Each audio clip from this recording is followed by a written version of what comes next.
Oh, I'm sorry to disappoint you, Moo Falcon, but I'm actually from Australia.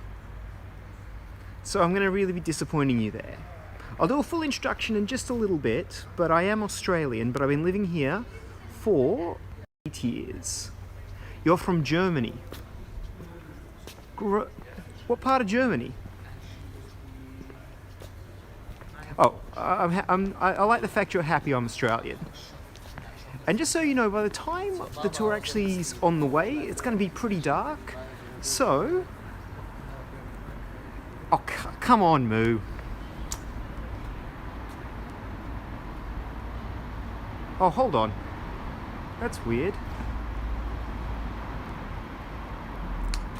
But now we're going to be heading up the road. Now, it's very pretty at the moment. It's going to be pitch black dark when we come a little bit later. You'll still be able to see things though. I just thought, in the time we're getting things together, I'd just show off a little bit of the city. Just well, the sun is not completely down. So this is the beautiful Victoria Street. I am live. Alright, I'm going to flip back to myself. 1 sec. Successful launch. Oh, thank you so much. But, hello everyone. Now, we're going to wait for a little while for some more people to join in. If you have any friends, let them know I'm broadcasting. Let them know that I'm up. My name is David. I'm going to be doing the horror tour today. And I'm just walking awkwardly backwards up this beautiful street so you can see me and you can see everything behind me as well. Now it is really pretty, this street. Now I'm originally from Australia. Hello Alexa. Nice to meet you. Where are you from, Alexa? And I can also see Nikki, who's from Murrayfield, Edinburgh. Well, hopefully I'll show you some stuff you haven't already seen. And Ivan, oh, from Argentina. Nice to meet you as well. Nice to meet everyone. You know what? I might, it's kind of weird to walk backwards up a very narrow street. And just so you know, let me switch this around. It's not very even steps. So I'm just going to walk the rest this way for a little bit. The official part of the tour. But in the meantime, I do want to say hello to people. This in the, well, twilight. The beautiful Victoria Street. I know, I'm being broadcasted across several channels.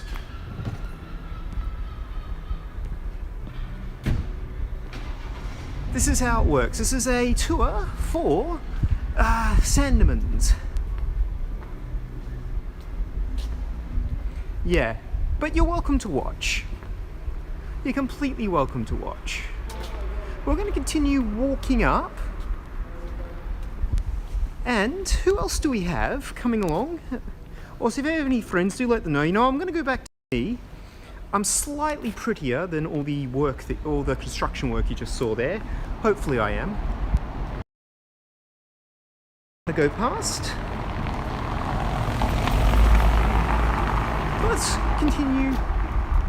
Let's continue further up. Don't be lost. Stay. Stay. Some people are saying they're a little lost. No, stay. Stay where you are. Now we're going to continue walking up this way.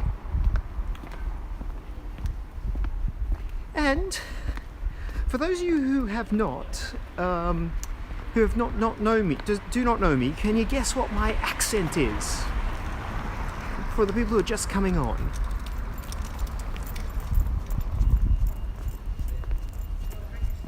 Let's see if anyone can guess. Now I am walking through the streets of Edinburgh, but I'm not originally from Edinburgh. That's the secret. So who here can guess?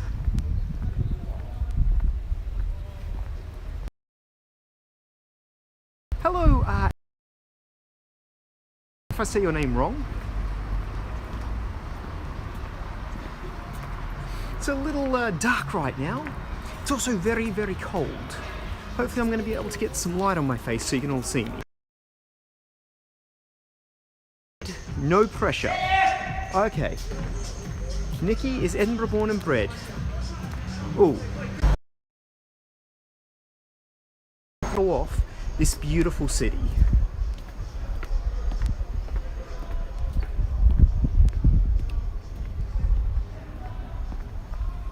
Let's see, Debbie from Canada. Nice to meet you. Nice to meet you, Debbie. Maria from Spain. Nice to meet you, Maria. And Nikki, I do feel a lot of pressure. There's always a bit more pressure when you've got a local aboard. But the people here in Edinburgh are really lovely, so the pressure goes away real quick. Oh, actually, now that there's something better to see than my face, that's where we're walking. We just flip that around. Here we are.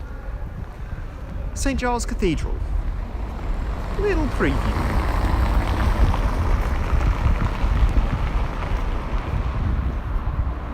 And the streets of Edinburgh, it is getting a little dark.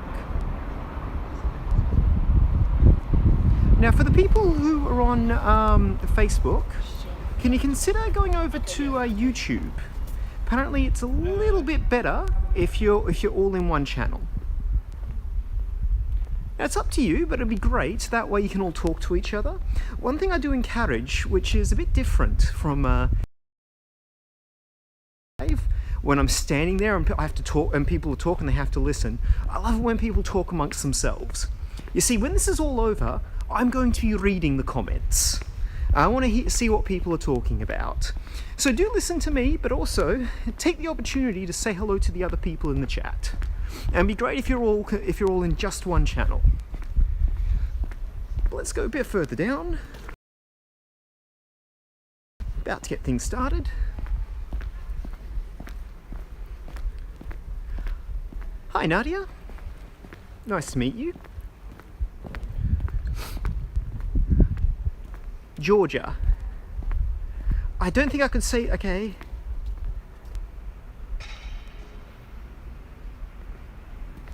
I'm not sure if I can say your town, I'm sorry, I'm probably going to completely butcher it. So I'm just going to say hello to Anna. I am very sorry if I butcher your name. But even if I butcher your name, it doesn't mean I don't appreciate you.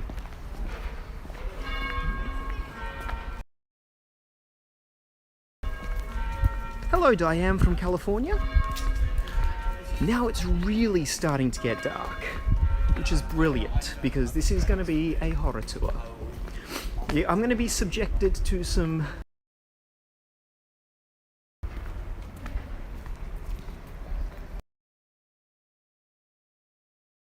myself on a good angle here. See if I can get my face all nicely lit up. Here we are. With a nice big close behind me. It's almost 9 o'clock. Where am I from? You'll find that out.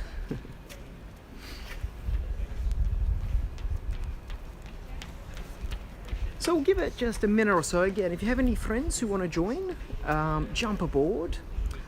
Also, if you can all jump over to the YouTube channel, that way you can all talk amongst each other. I mean, feel free to view me where you can, but I am going to be reading the comments later, and I'd love to see you all talking to each other as well, telling me how great or how terrible I am. I don't mind. Either way, I want you talking. But the bells are going off.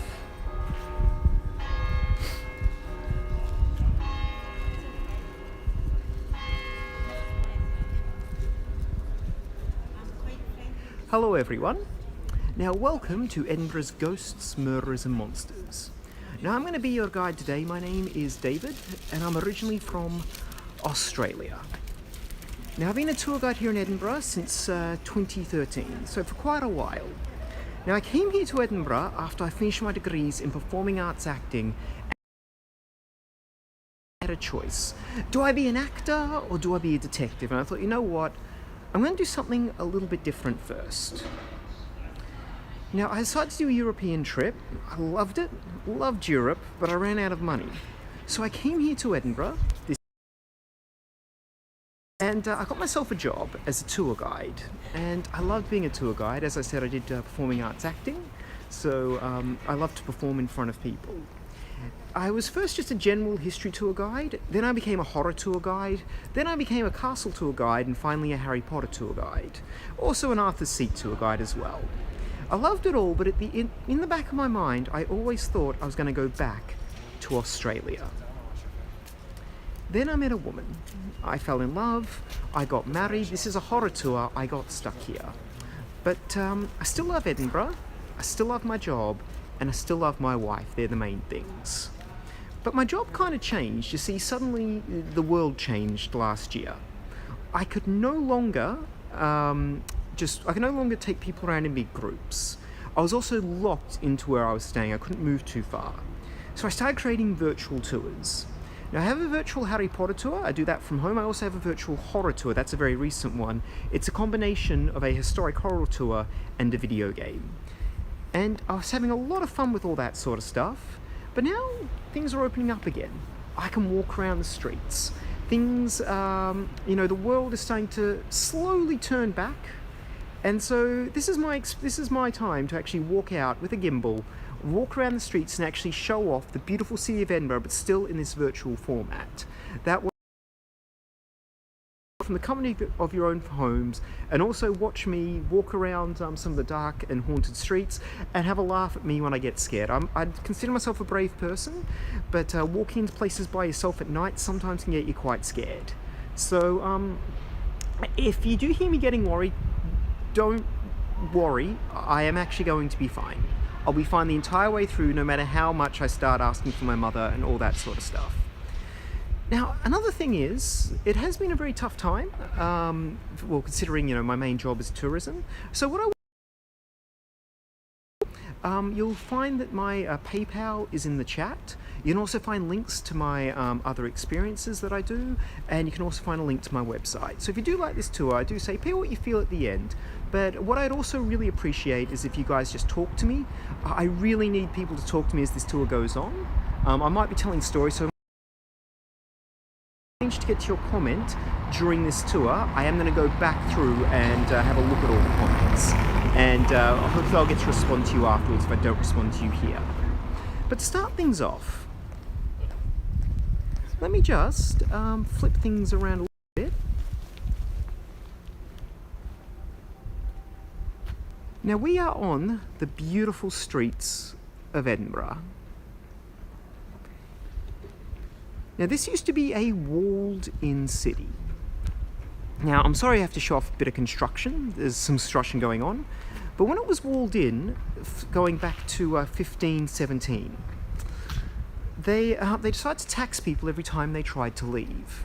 Now the commoners could not afford these taxes, and that caused generation after generation of people to think that everything outside the city walls was the world's end. There's nothing out there but death and a place called England. That's about all they know. Now, the city started going upwards and inwards because there wasn't much room. Now, the way to get into your apartment was to go down these narrow closes. Now, close is short for enclosure, everything close together. And even during the day, and think about this, at the moment you can see it all nicely lit up, but it's all covered over the top. So even during the day, these closes got very, very dark. Now on the north side of the city, we did not have a wall. We had the Norlock, a massive swamp. People used to throw toilets out the window. It all had to go somewhere, so it came down the closes and filled up the valley. Now that massive cesspit, if a big gust of wind came across it, it would blow all that methane gas onto the Royal Mile, and high amounts of... And suddenly they're hearing ghosts coming out of these closes. Now I just want to tell you about a ghost which apparently haunts this close. I don't want to go too far in, just in case my sight goes out, but I'm going to get a little bit further in. So you can see it's still twilight, and then suddenly it looks like it's dark in here. No sunlight can get in. Now this close is haunted by the ghost of Johnny One-Arm. Now Johnny One-Arm, his name was John Cheesley. He was a nobleman in 1680 who wanted to have a legal separation from his wife and children. So he took them to court, and the judge of the case, Judge Lockhart, granted him the legal separation, but then said, "You owe your former wife £84 a month." To which Cheesley yells at Lockhart, "I will give you justice." A week later, Lockhart was walking down this close on his way home when Cheesley came out from behind him and shot him in the back of the head. And he yelled out, He did not care he was going to be hanged for murder. But you can't just kill a judge and be happy about it. So on the day of his execution, they decide they're going to torture him in front of a large crowd. They put him in a device called wooden boots, which crushes your toes. And as they're crushing his toes, he just starts laughing. They start crushing his fingers, he continues to laugh. They chop off the arm that he used to kill the judge. They put the gun around his neck in a chain, and when they hang him, they wave the severed arm in front of his face. The last thing he lets out is a little chuckle. The crowd is mortified. How did he laugh through all that torture? His body was meant to remain hanging at the Mercat Cross for 7 days, but on the third day, his body up and vanishes. Where did it go? People are thinking about this when they're walking down these narrow closes. Suddenly they hear laughter from behind them. To them, that's John Cheesley. He's stalking them. Calling him Johnny One-Arm. They're renovating a place in Dalry. That's just outside the city. And they were pulling up the floorboards, and they came across a skeleton. Now the skeleton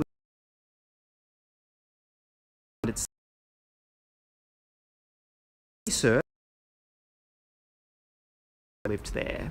So the case is solved. On the third day, his brother took him down and gave him a burial. But this story of Johnny One-Arm stalking the streets of Edinburgh is still a big part of Edinburgh folklore. But now we're going to head a little further up. Now they wouldn't have hanged him here. This is where the Mercat Cross used to be, but they used to string up the bodies on the Mercat Cross. Now this is where the Mercat Cross used to be. The new one is just over here, which we're about to visit. Now this reason why this was burnt down was during the Jacobite uprisings. The last one of 1745, Bonnie Prince Charlie came to the top and announced himself the true King of Britain. And the locals cheered him because the king had not been up here for almost 100 years. So, that when the Jacobite rebellion was over, they burnt the whole thing down. Or out of the boy, and it was actually more. They got more creative later on.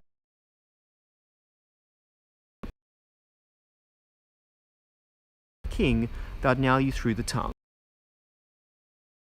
And you can also see at the very top, I'm going to see if I can hit it with my torch, there's a unicorn. Now the unicorn is the national animal .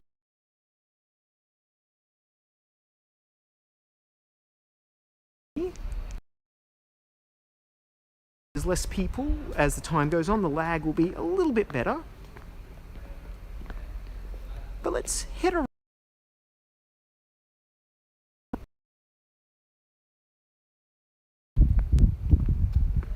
There we go. The quickest reset ever.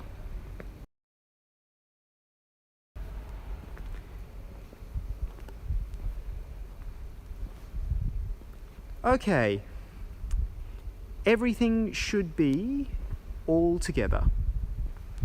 Are we live? Are we going? It just said lost connection there for a moment. Are we live and going?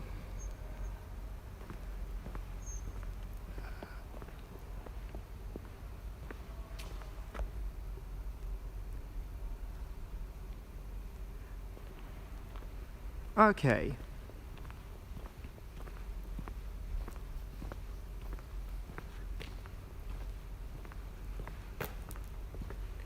Let's give it a second.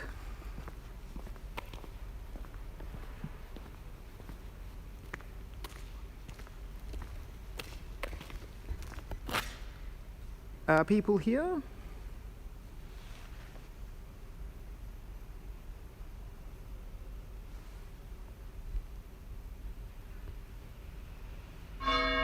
Okay.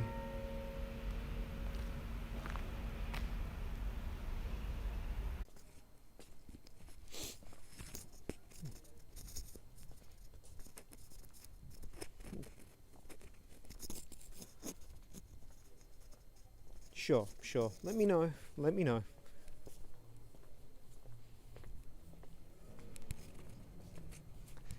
I am so sorry. No, look, you know what? Leave that aside. What do you think, Jeff? You know what? I'm going to stay.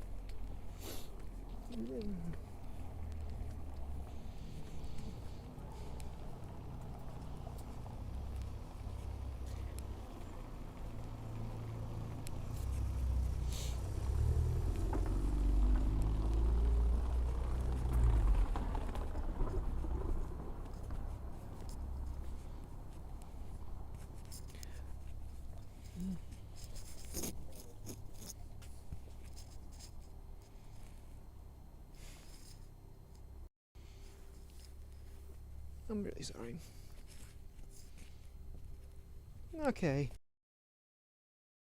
Okay.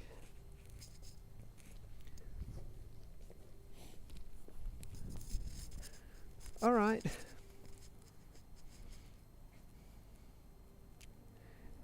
Let me wait until I know people are back on.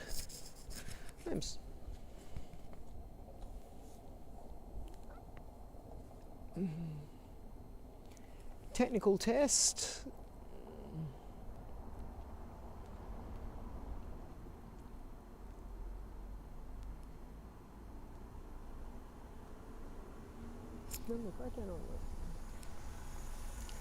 Okay, I'm going to wait here with the beautiful castle and all the settings behind me. I'm going to wait until I get the... Okay, we're on? Oh, I'm so sorry. I have no idea. Okay. I am so sorry, everyone. I have no idea what happened. I think a ghost got into the Wi-Fi there. Ghost got into the signal. Suddenly, as soon as I started walking out of that close, talking about one-armed Johnny, everything just kind of went nuts. And funny enough, as soon as I got away, things started going back again. So... Okay, I'm back on YouTube. People, please tell me you're here, and if you are here, it's great that you stayed with me through technical issues. And thank you for if you're still hanging around, thank you so much for being here, because I do want to tell you some great stories, and I do want to give you some great horrors. Castle at the moment. Now, before we get...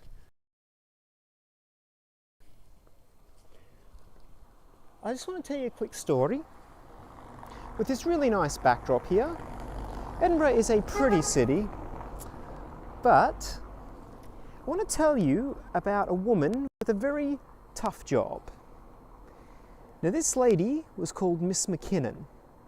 Now, she owned many of the establishments around here in Edinburgh.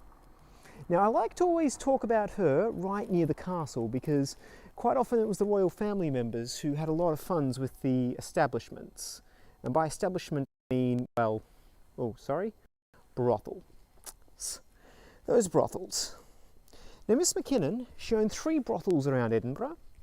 One night, a couple of noblemen came inside, they had their fun, and then they decided, you know what? Oh, hello Maria, good to have people back. Good to see you again, Alexa. Now, she had 3 noblemen come into her establishment. They had their fun, and then afterwards I thought, you know what, we're noblemen, we don't need to pay. They had fun with us, not the other way around. Now, she said, lads, pay. But they didn't, they laughed at her, and they tried to walk past her. Now, she pulled a knife from her sock and demanded payment. And they laughed at her. 3 of them, 1 of her. What's she gonna do? All 3 of them. Now she murdered them by taking away their manhoods. It was a pretty grisly murder. Now the 3 men were found mutilated on the streets because of the way the men were murdered. With the establishments, a lot of the women were questioned, and Miss McKinnon knew she was going to get into, they were going to get into trouble if she didn't come forward, because the police were going to arrest someone for killing these noblemen. So she came forward and said, "I confess, I did it, and I did it alone." Now, more than likely, she didn't do it alone. She probably had other women helping her. But she was arrested for mutilating those 3 men. Now, they took her to the Grassmarket. A young man came through the crowd with half an orange and chucked it to her. She caught the orange.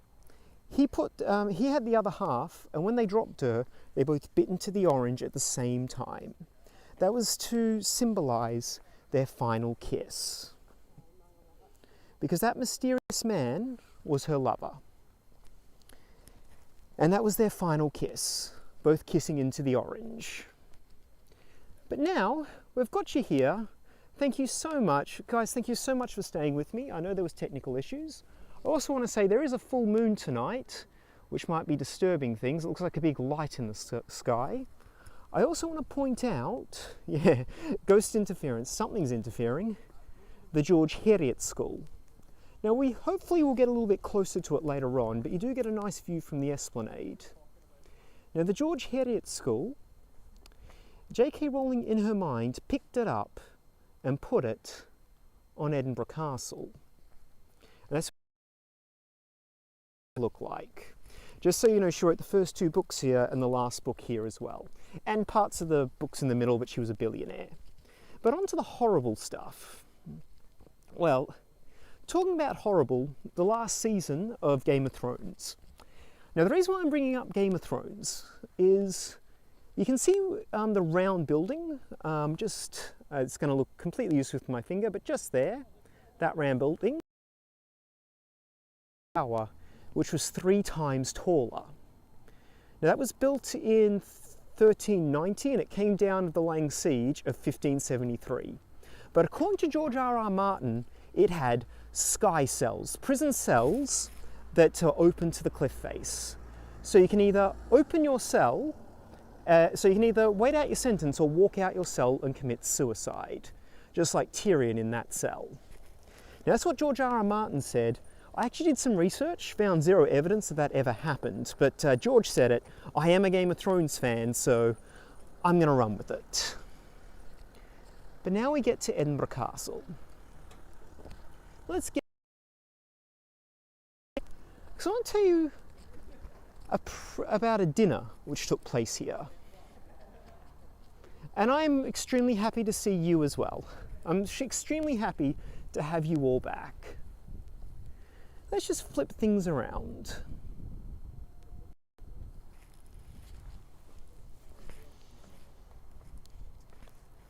Now I want to tell you about the Black Dinner.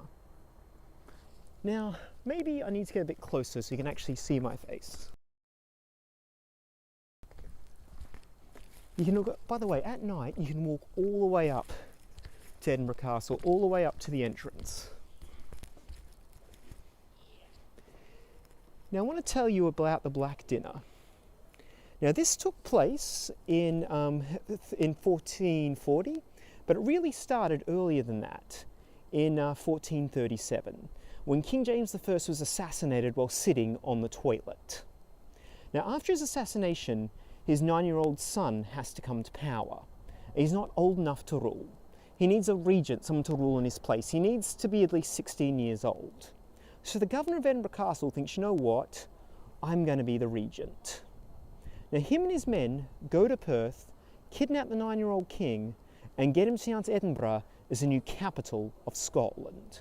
And we've been the capital ever since. That's how we became the capital. We kidnapped a king. Crichton has lined it up. He's going to be the regent when he hears some bad news. The king's mother has remarried, and she's married a member of the Douglas clan. And William Douglas, the leader, he is about to turn 16 years old. He's a really, really good friend of the king's, and the king has promised him as soon as your birthday hits, you're going to be the regent. Well, Crichton couldn't have this, so he invites over William and his younger brother David over here for a feast. And during the feast, Crichton comes out with a severed bull's head, and he puts that on the table in front of William Douglas, a severed bull's head being a token of death. The Douglas lads know exactly what this means, so they stand up and they draw their swords, but that was their mistake. By drawing their swords at the dinner table, they committed an act of treason. You see, that was breaking hospitality. Crichton baited them. They should have never drawn their swords at the dinner table, and Crichton had the right to drag them outside and saw off both of their heads. Now, they call this the Black Dinner, and for you Game of Thrones fans, this was the inspiration for the Red Wedding. But now, we're going to go a bit further away.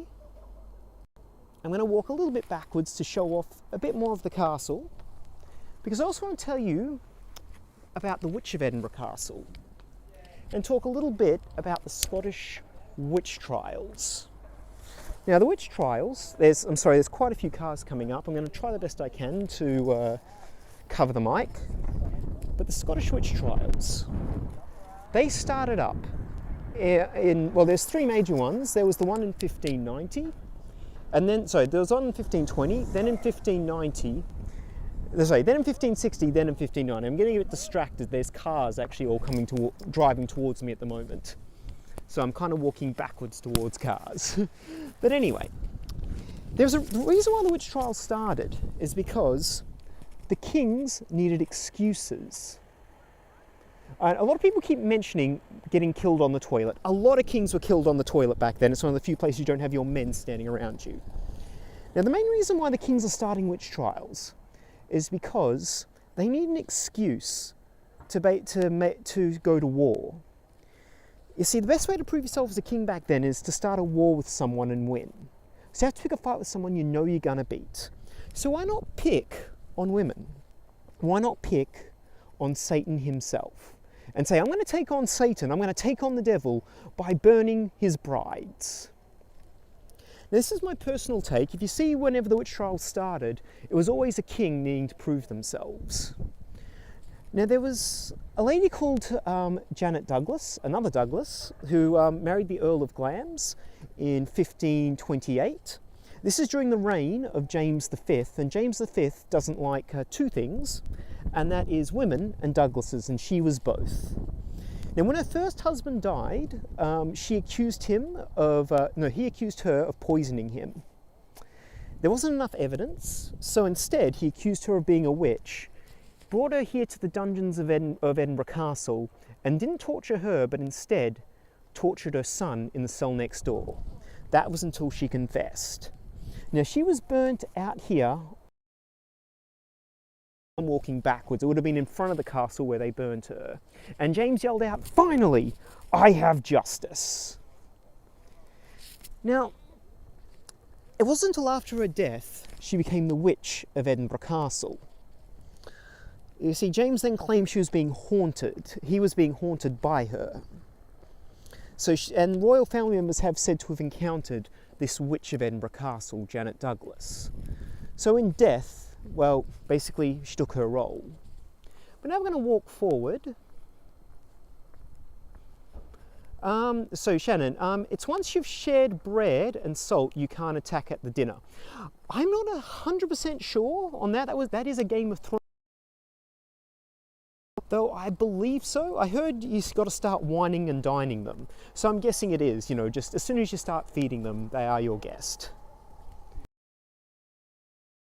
Talking about witches, going back to the witch trials, Edinburgh did kind of say sorry for all those women who died during the Scottish witch trials. Right here, you can see the witch's well. Now, this is meant to be an apology for all those women who died during the Scottish witch trials. Now, they put up a small drinking well, which actually doesn't work. They also put a plaque on the wall, and if you read the plaque, there's no apology. I'm going to try to dual torch it here. Well, that's not really working that well, but you can actually see it says, some use their knowledge for evil purposes while others were good. So what they're saying is we were killing a lot of women back then. Some were good, some were bad. Please just don't blame us. It's a political apology. Now they put this plaque up in 1978, so quite recently. But now we're going to start heading down a little bit off the cliff. I want to tell you another quick story. I want to tell you the story about Jesse King, the baby farmer. Very, very disturbing name. Runs their own orphanage. Now she married a man called Mr. Pearson. It's actually the 19th century now. She's very chatty, very popular, doing this very Christian thing, looking after the forgotten children. Now one day the police pick up a young boy called Alexander. And Alexander claimed he had lost his parents. So they take him over to the baby farmer's house. Jesse takes him in. A few days later, the parents show up. It turned out Alexander lived down in Leith. He ran away from home. So they go back to the baby farmer's house. They knock on her door. Jesse answers. And they go, hey, and 1 second. Just let the cars go by.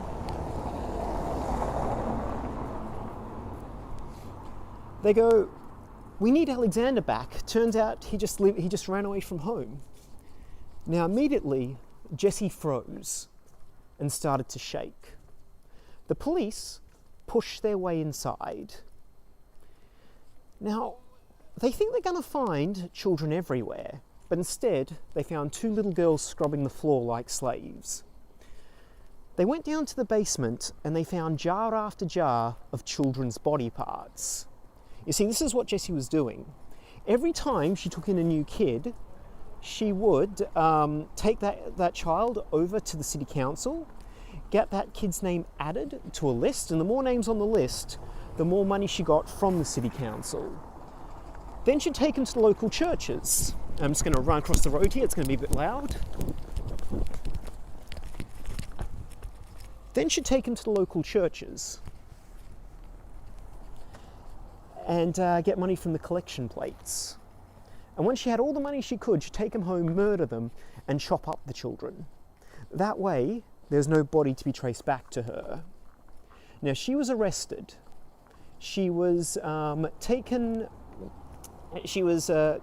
taken to the police station and hanged.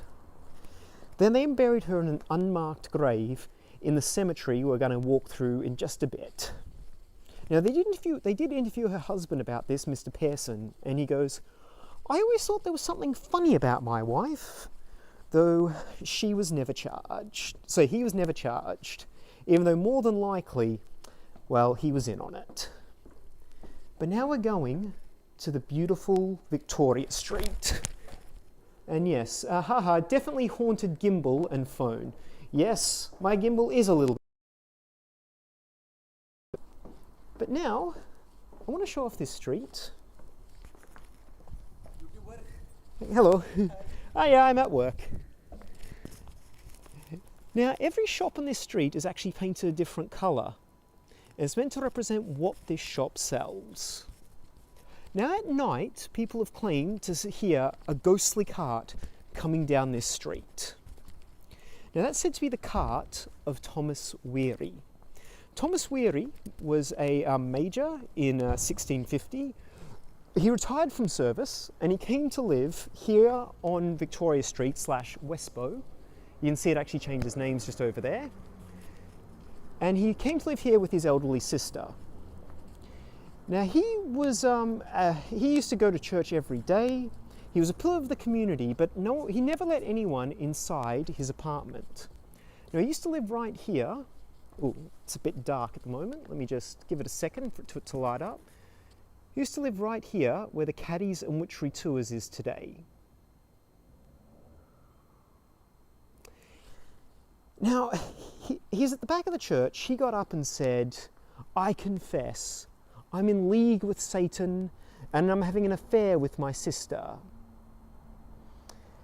Now, they just thought he was going a bit crazy in his old age, so they took him back to his house, and they noticed that all the crosses were upside down. So they interviewed him, and they interviewed both him and his sister, and they both said, "Yep, we're having an affair, and we are in league with the devil." So they were taken down to the Grassmarkets, told that they should repent, but instead they refuse. And what they do is they strip naked to shock the crowd. Now, they were burnt alive down in the Grassmarkets. Now, it's said that a ghostly cart came along, picked him up, and then they rode away together. And since then, people have reported that cart coming down the street. So here's a little image a friend of mine made of Thomas Weary coming down the street in his cart. Just thought I'd show that off. Just imagine that in the middle of the night, having to encounter a ghostly cart of a man. He also had they also say, it came in later, they said he had a cane that could turn into a snake. But now, let's head towards the Grassmarkets. Oh, before we do, I also want to point out that this beautiful street here, just to get a look back, it was actually the inspiration, well, it was part of the inspiration for Diagon Alley in Harry Potter. Also, you can see a shop called a ha ha ha ha ha, a joke shop. But now, the Grassmarket itself, which we're going to quickly go through, we're actually a little late on time. What happened earlier with the error, so I'm going to jump over to the graveyard. But I do want to point out the Grassmarkets. It gets its name from the farmers who were here in the 15th century, who used to line up big stacks of hay and sell them off to the other farmers who would herd cows. And the cows would come down the cowgate. So that was the second execution spot. They moved it from the heart of Midlothian. And you can also see, just over here, I'm going to run to it real quick.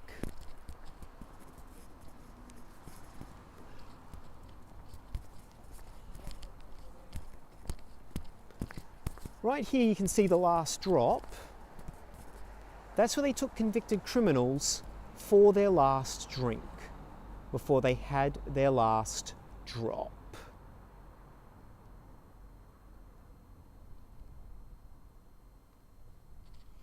But now, let's continue on.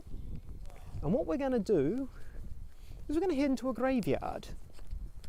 Now, I'll be honest, I'm not too confident going through this graveyard, especially at night. You stayed in the Grassmarket. I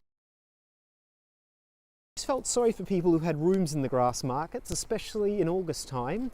It's probably the loudest place in the city. Now, I also want to tell you a real quick story. I heard this from a friar. Apparently, there was a monk walking through a cemetery here in Edinburgh, and he found a man lying on the ground sleeping. Now, he just thought he was a homeless man, so he woke him up and asked, do you want me to get you something from inside? And he goes, no, I just want to lay here, because at night, when I'm at home and I'm laying in bed, I'm always afraid there's a skeleton underneath me. And then, so I tried sleeping underneath the bed, and there was then I feared there was a skeleton on top of me. So I'd rather just sleep here in the graveyard. That way I know, at least I know there's a skeleton underneath me. And so the monk said to him, what about you just take off the legs of your bed? And so the man took off the legs of his bed, and he slept calmly ever since. That's just a nice little story I heard. Also, going back to the witch trials, I just want to point out a very ashy wall. Now, the ashiness on the wall, that's all victims of the witch trials. See, it turns out when they were burning women at the stake, human ash made really good mortar for walls. So, all this... These are all victims of the witch trials. This ashy wall. But now, we're going to head into a graveyard. Greyfriars Kirk. Luckily, this section is actually a little bit lit up. Yep.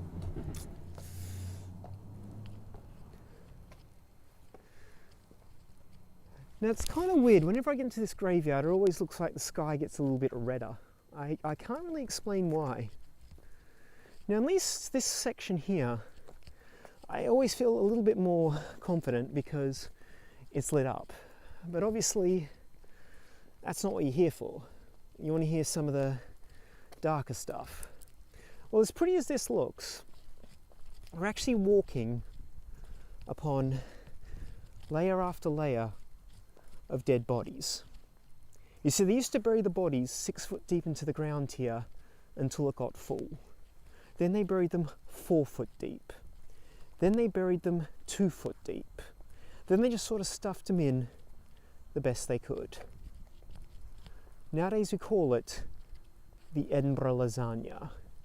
Soil meat, soil meat, soil meat, soil. Now another reason why this graveyard is meant to be so haunted is because this graveyard had the first ever concentration camp. Now I've got to tell you a quick story about the Covenanters. Now the Covenanters, I don't know why they chose lasagna. The Covenanters, they were a Presbyterian sect of the Scottish Church who were against the Anglicans. Why is it so cold in here? So one second, I've got to fix my torch. Come on, work. Okay. Now, these Presbyterians, they were against the king's divine right. The king believed he was the head of the church. Now, it really started with Henry VIII down south, but it made its way up here. And Charles I decided to change the prayer books here in Scotland, which really upset quite a lot of people. And so they signed the National Covenant. That's saying that they're happy to actually go by the laws of the king. They're happy to be in his service, but the king is not the head of the church. Well, the kings found this heretical. And they had to, this movement, these Covenanters, they had to go underground. Now, it all came to the boil in the Battle of Bothwell Bridge of 1679, when 6,000 Covenanters decided to fight 5,000 of the king's forces. The king's forces were much better trained, much better disciplined, and so, unfortunately, they lost. And they were slaughtered, and the 1,200 were rounded up and brought here to Greyfriars Kirk and brought to the Covenanters' prison. Now, I'll explain more when we get to the Covenanters' prison, and yes, this is the graveyard where J.K. Rowling got a lot of her names for her characters. Someone just mentioned that. Ooh. Something's jumping along. Okay. Now, I want to show you how dark this graveyard is. One second. Because I'm not sure how well you can see it, but this is all from the Victorian era. They used to decorate their graves with screaming face of Satan and baby with skull on knee. This is all part of the macabre. What happened was, during the Second Industrial Revolution, when we suddenly felt like we had much better power. Oh, hold on. I'm sorry to whip the camera around, it's just, I was hearing, okay, I'm sorry about that. During the Second Industrial Revolution, because we had so much more power over the world around us, we suddenly thought we had power in the afterlife. And things like this will grant you higher status when you go to the other world, when you die. At least that's what they believed. I mean, you have power, we have more power over the world, why not more power over spiritual matters? So that's why they decorate their graves. You can even see, one second, that is the King of Death right there, with his crown on. And all the skulls, and two women who who are in love with death. It was after World War I when this all went away, when suddenly they saw technology can just destroy everything around you, that this kind of era of the macabre went away. It's suddenly extremely dark now. Oh, sorry, one sec. I've got 2 torches actually, and none of them are very effective at the moment for some reason. Oh, just so you know, this is a herb garden.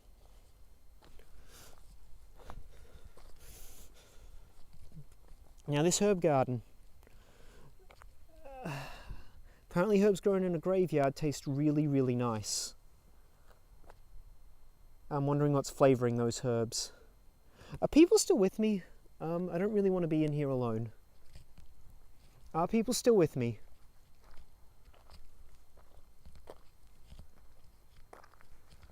I want to know people are still with me. Please let me know. Okay, good.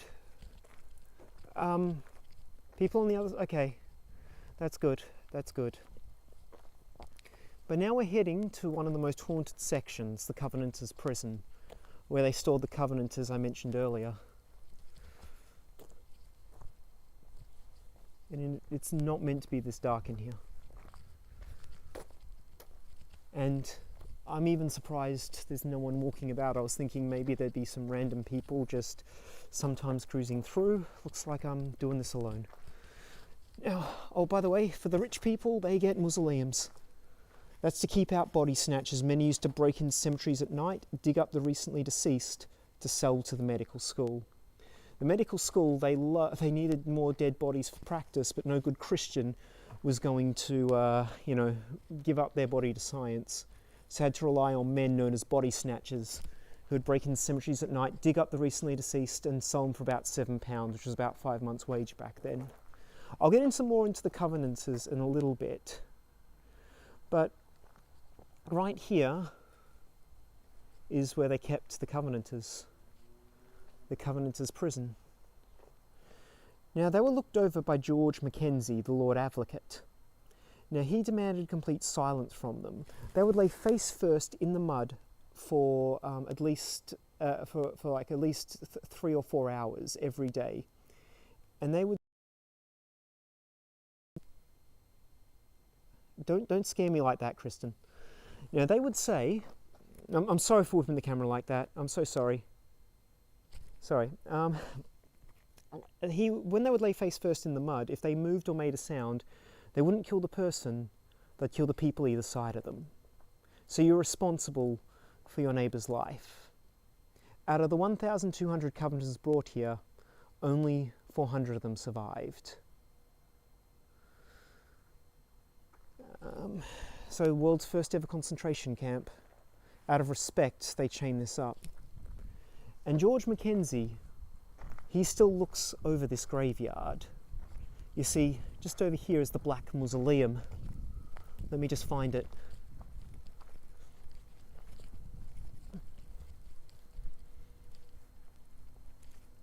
The Black Mausoleum.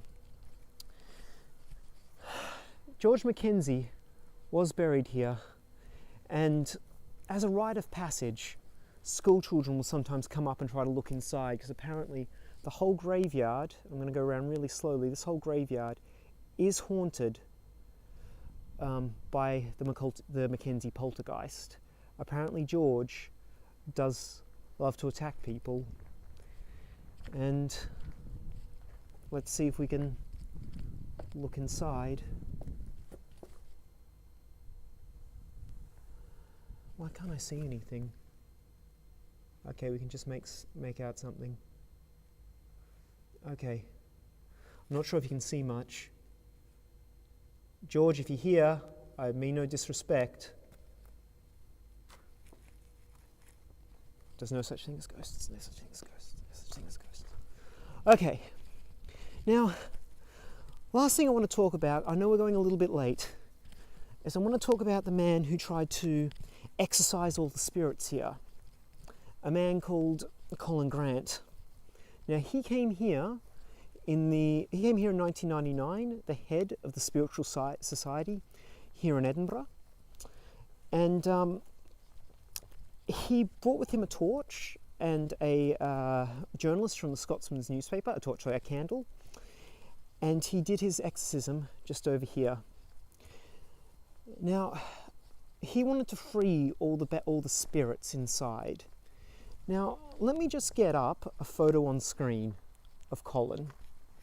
Why is my torch not working properly? Sorry, one second, guys. Where is he? Here he is. Let me just put him into this corner. Now, that is George. So, George, that is not George McKinney, that is Colin. Now, Colin, when they took a photo of him, they noticed that in the background, right in this window, there was a face looking back at him. Now you can see it in that photo, that's the ghost photo. And up in the corner you can see a zoom in. There was no one inside Greyfriars Kirk at the time, but there was something looking at him. Now after 2 hours of doing the ritual, he said, I'm sorry, I can't do this anymore, and he blew out the candle. Over the next couple of weeks, his health got worse and worse, and then he just died of a heart attack. And his wife, who was also part of the spiritual society, he said that he was claimed by the ghosts here at Greyfriars Kirk. Let's look at the window, I guess. People have apparently, since this photo started going around, people have spotted faces in the window.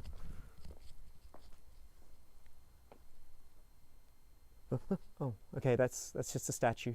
That's a statue. We're good. We're good. We're good. Okay, now we've gone super late. I'm really sorry about that.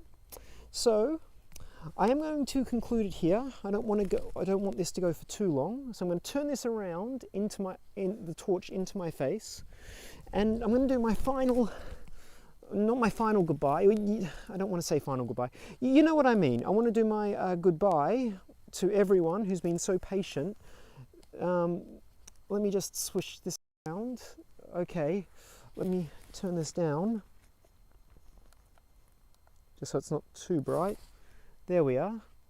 So everyone, thank you so much for joining me today.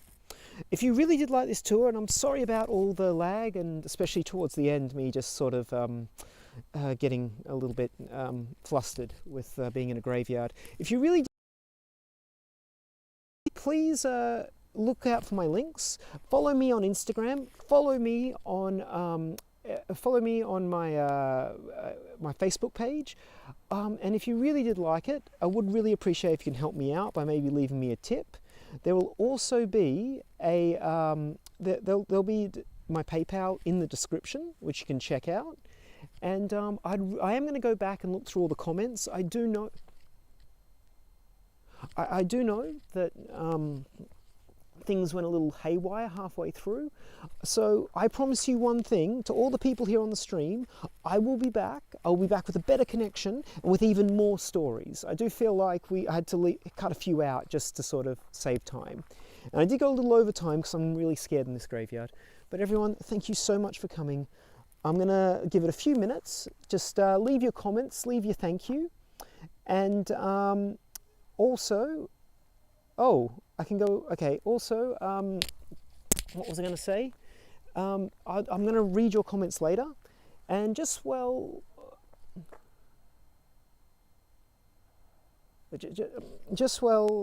know what, I'm just going to let it go for the moment.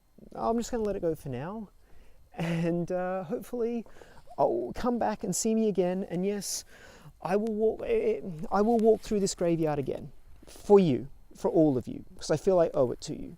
Thank you so much. I'll give you a second.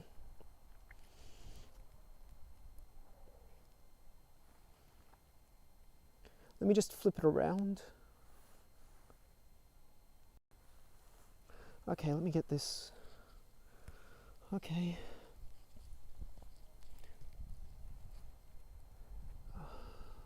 Why did I put the light in my eyes?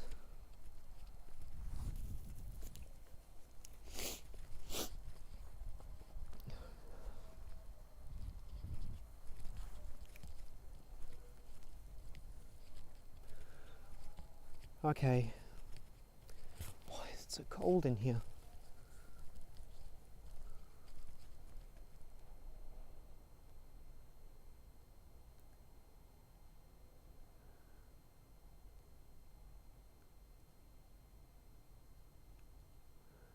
Okay. Let's give it another minute. If you have any comments, do leave it there. Okay. Let's... What? Why? Come on. How do I get out?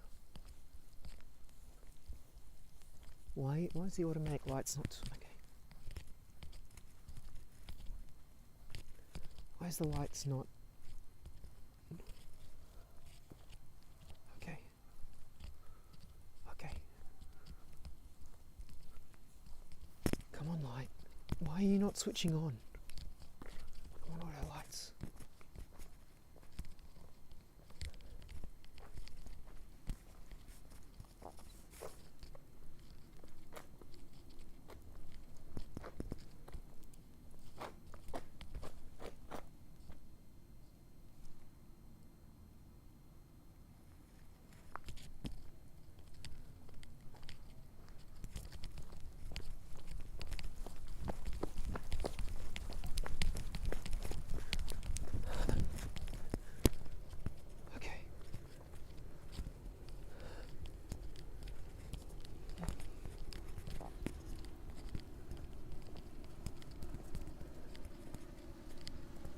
I'm at the gate. I'm good.